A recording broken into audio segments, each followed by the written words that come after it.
Okay, men, welcome back to part 2 of section 8.2 notes. We're going to look at the converse of the Pythagorean theorem. It says that if the sum of the squares of the lengths of the shortest sides of a triangle is equal to the square of the lengths of the longest side, then the triangle is a right triangle. I like to think of it, if I was to give you 3 sides, for instance, 6, 10, and then 8, and I asked you to decide if this triangle is a right triangle, then we obviously see that 10 is the largest side. So I'm going to have to state down here that 10 to the second, and this is where I'm going to place a little question mark box, and then I'm going to come over here and I say, 6 squared plus 8 squared, and I want to figure out how does that relate to 10 squared.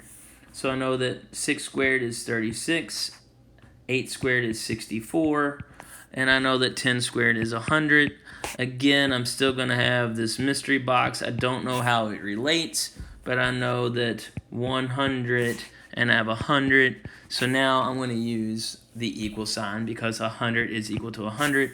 So therefore, I know that a triangle that has sides of 6, 8, and 10, I know it to be a right triangle.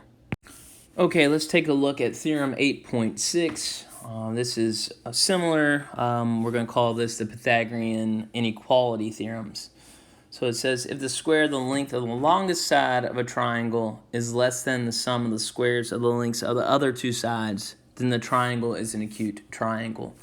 So looking at these numbers, 4, 6, and 7, I see that 7 is the largest, so I'm going to set the problem up according to what we have over here on the bottom or top left, pardon me. So we'll say 7. I want to compare that with the mystery box, and not 7, but 7 squared is going to be compared to the mystery box of 4 squared plus 6 squared. And I want to try to figure out and see how this relationship holds. So 49, again, mystery box, I'm quite not there yet. 16 plus 36. I see that 49 over here, 16 plus 36 is 52. So now I see that 49 is less than 52. So a triangle that has 4, 6, and 7 is an acute triangle. Reading theorem 8.7, it states, if the square of the length of the longest side of a triangle is greater than the sum of the squares of the lengths of the other two sides, then the triangle is an obtuse triangle. So again, I'm going to write 7 over here, 7 squared. I don't know the magic mystery box. Has this relationship to 3 squared plus 6 squared. So 7 squared is 49. Magical mystery box, I don't know the relationship just yet. Is 9 plus 36. And I see right here that 49 will be greater than 45. So therefore, a triangle that has side lengths 3, 6, and 7 would be a obtuse triangle, since the greater number squared is bigger than the two smaller numbers, the sum of their squares. Okay, we got 4 examples we're going to look at. We're going to look at the first one. It says, determine whether 9, 12, and 15 can be the measures of the sides of a triangle. If so, we are to classify the triangle as acute, right, or obtuse. Justify your answer. So I just want you to explain to me with some math how you came to your answer. But we learned back in chapter 5, I believe, it was that the sum of any two sides must be greater than the third side. So here I need to show that 9 plus 12 has got to be greater than 15. If it fails when we compare these 3 sides, then we know it can't be a triangle. So we'll get there when we get there. So 9 plus 12 is 21. 21 is definitely greater than 15. So I made my first comparison. Now I need to go and compare 12 plus 15. And 12 plus 15 has got to be greater than 9. Both of these numbers individually are greater than 9, so the sum will be bigger. So 27 is greater than 9. So I'm 2 for 2. Now I have to compare the third side, which is 15 plus 9. Is that greater than 12? And 15 plus 9 is 24, so that is definitely greater than 12. So yes, this can be a triangle. Now I need to take a look and see between 15, 9, and 12. Got to see which one is the biggest side. So 15 squared, Magic Mystery Box, has got to compare to 9 squared and 12 squared. So 15 squared is 225. Again, Magic Mystery Box, that's 81 plus 144. When I add that, I get 225 equals 225. So this is a right triangle. Looking at example number 2, I've already compared the three sides, as you can see, and I say that 10 plus 11 is greater than 13. So 21 is definitely bigger than 13. 11 plus 13 is greater than 10. 24 is definitely greater than 10. And 10 plus 13 is greater than 11, so 23 is greater than 11.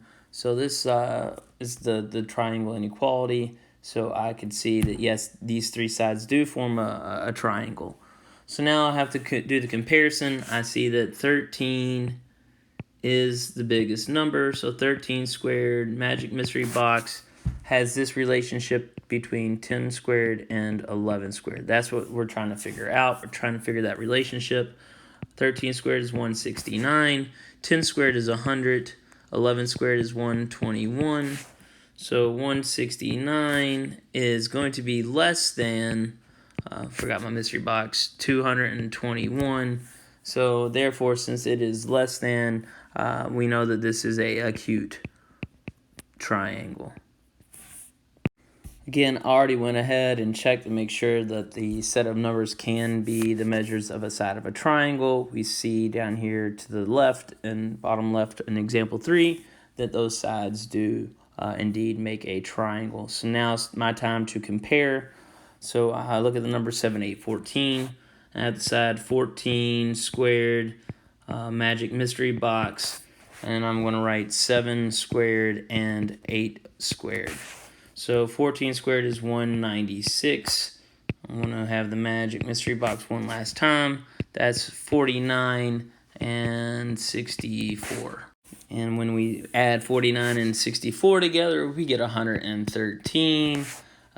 Comparing that number to 196, I see that 196 is definitely bigger than 113. So therefore, this classifies as a obtuse triangle. Looking at example number 4, I'm going to check to make sure that these sides can be a triangle. So start off with 14 plus 18, and I have to compare that, see if that is greater than 33. 14 plus 18 we know is 32, and 32 compared to 33, we know that it is not greater than 33. So these sides cannot be a triangle. And since it cannot be a triangle, I cannot classify it as acute, obtuse, or right. Okay, I appreciate you guys, and good luck with your homework.